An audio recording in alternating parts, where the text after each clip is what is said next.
Welcome to Carroll Creates, a podcast series produced by Karr Library at Carroll College. Hang with us as we hear from Carroll faculty, students, and staff about an original work they created and how they went about it. Let's get into our second episode.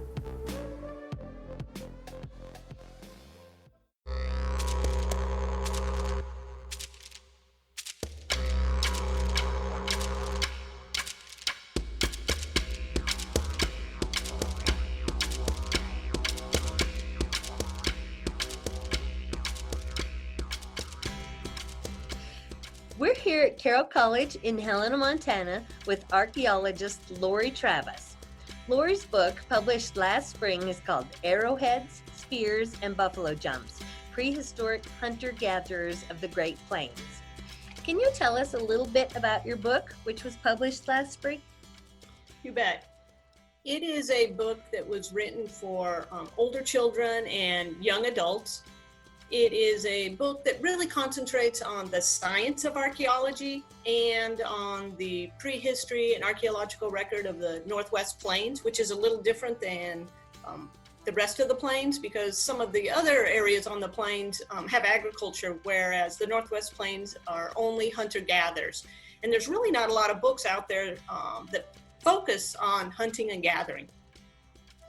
So I think that addresses my next question. What prompted you to want to write a juvenile book on this topic? Do you have anything to add, or do you feel like your first question answered it? No, I do have things to add. When I was a kid, I was fascinated by archaeology, and I would thumb through all of the National Geographics. We had the Time Life Science series, and I was fascinated. So I went to the library to try to find books, children's books on archaeology, and there weren't any. So then fast forward about 20 years to when my children were young, and we went to the library, and there were a few books. There was some on monumental civilizations such as the Egyptians, the Mayans, but nothing on hunting and gathering. And at that time I said, well, if I ever get the chance, I'm going to write a children's book to fill that void that is on hunting and gathering. And now I have the chance and the time, so I did it. Quite exciting. How have teachers and students used the book in the classroom? It depends. There's been all different uses depending on the age. Montana is one of the few states, there's 4 states that have Indian education for all, that is curriculum that needs to go into all classrooms, K through 12, and it needs to go into the classrooms in a variety of ways. There's a lot of resources on social sciences, on the humanities, but not a lot of resources on science. So that is the focus of this book, is the science of archaeology. So I found that many teachers in the school system are using it to fulfill the Indian education for all science requirements. Great, thank you. And this is tangentially related because I believe you have taken your 4-legged assistant when you worked with classes. So can you tell your listeners a little bit more about your bone-sniffing dog? Yes, I can. So my dog is Dax, and she was trained by a Carroll College anthropology student, Hannah Decker, and she is one of the few archaeological scent canines in the world. There's only a handful in the entire world, and most of those dogs are trained to sniff out human remains for burials, whereas Dax is trained to sniff out any mammal bones, including human bones. But she's the only one that I know of that is specifically trained for mammal bones. And the reason that she's trained for mammal bones is, I'll give you an example. Last summer I had a site that was 10 acres. 10 acres is huge. And this particular site, we were only allowed to open up 3 1 meter by 1 meter squares. Well, when you have a site that's 10 acres, that's like trying to find a needle in a haystack. We're lucky if we could find artifacts.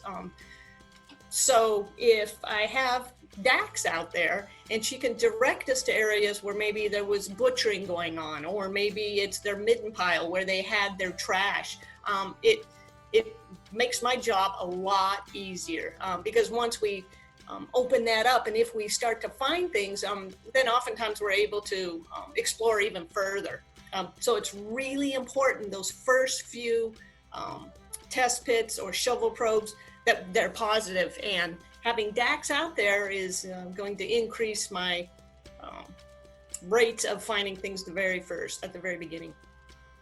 That's exciting. And once you said a list of mammal bones that she has found and you've identified, can you just name a few?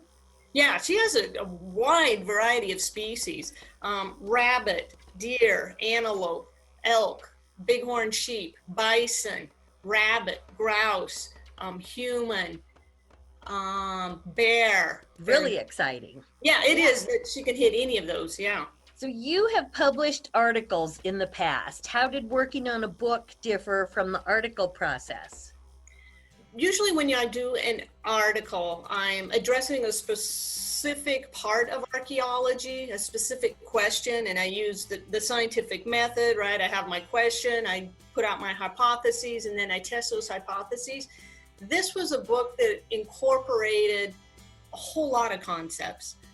It was looking at archaeology for the last 100 years. And so it was bringing in archaeologists' work and research, hundreds or thousands of archaeologists, and trying to pick out what was the important parts and what wasn't, because it was, my book was limited. I couldn't just put everything. And so it was very difficult trying to decide what was the most important, what would be most interesting.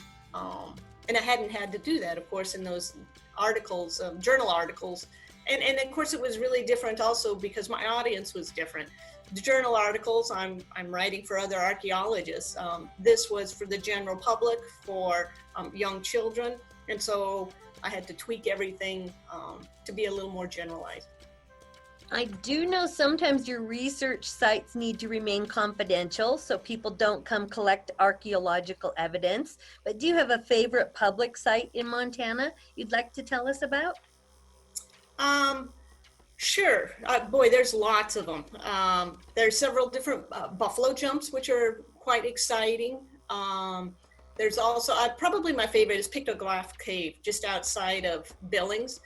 This is a site that had been excavated numerous times back in the 1940s, and it had great preservation. When you're talking about archaeology, we don't get to see a lot of the remains that people had because they rot away. But this happened to have great preservation because it was so dry.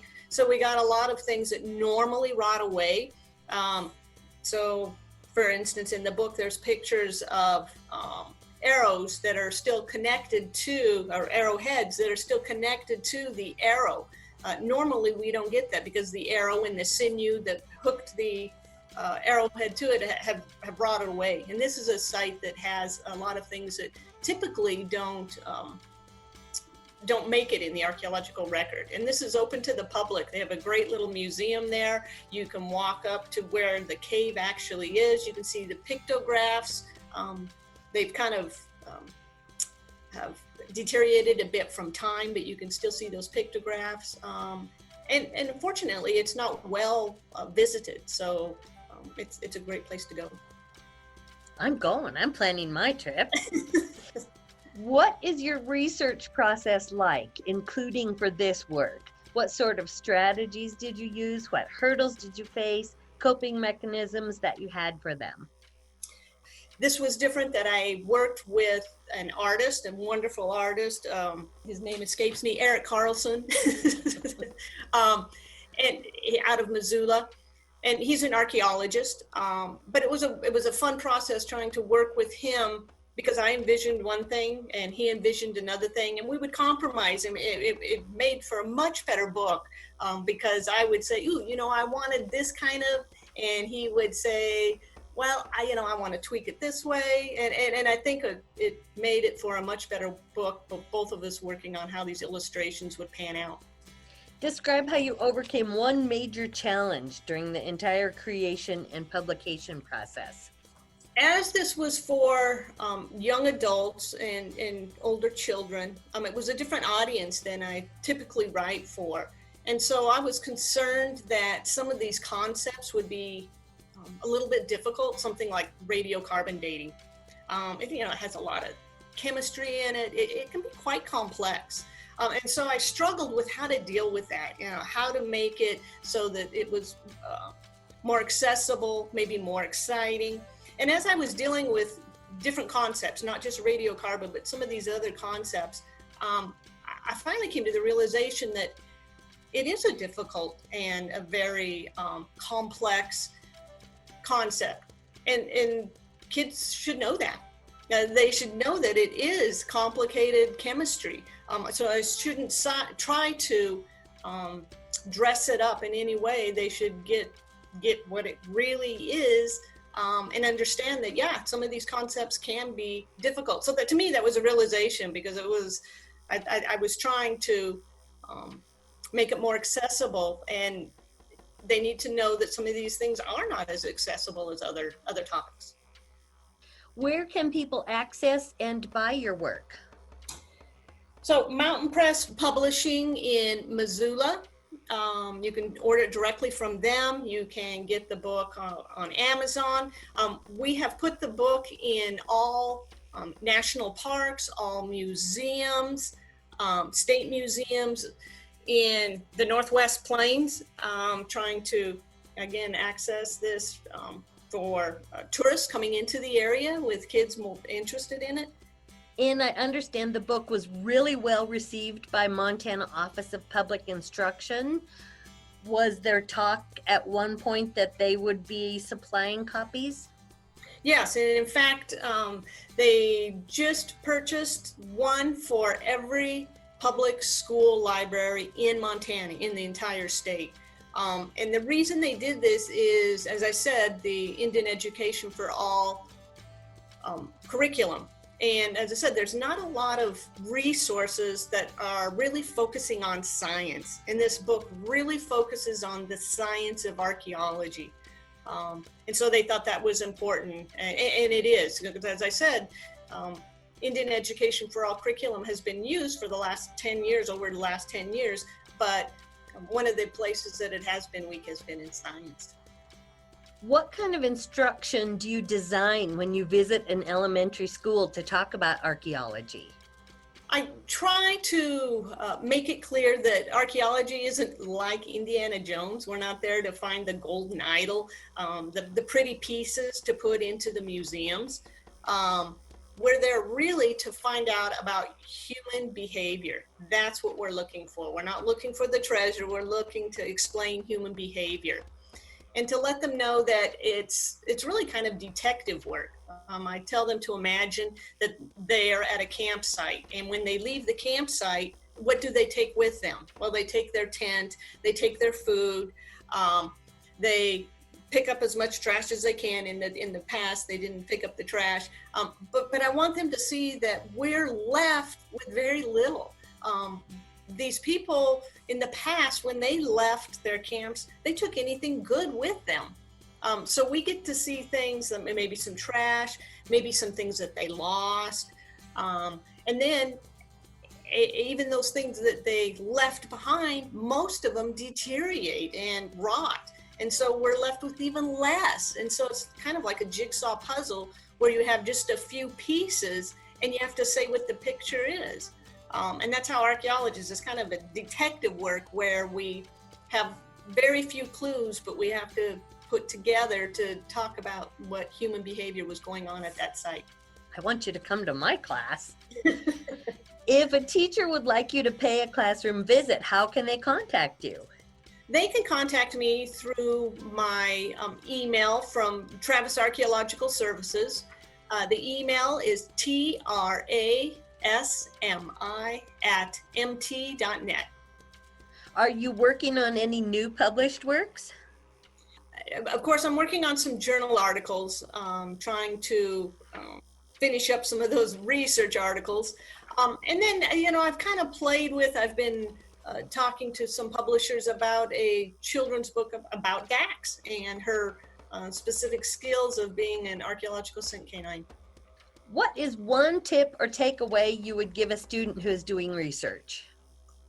Well, I have been lucky, and almost all of my research has included students who have helped me with their research or had side research on the side.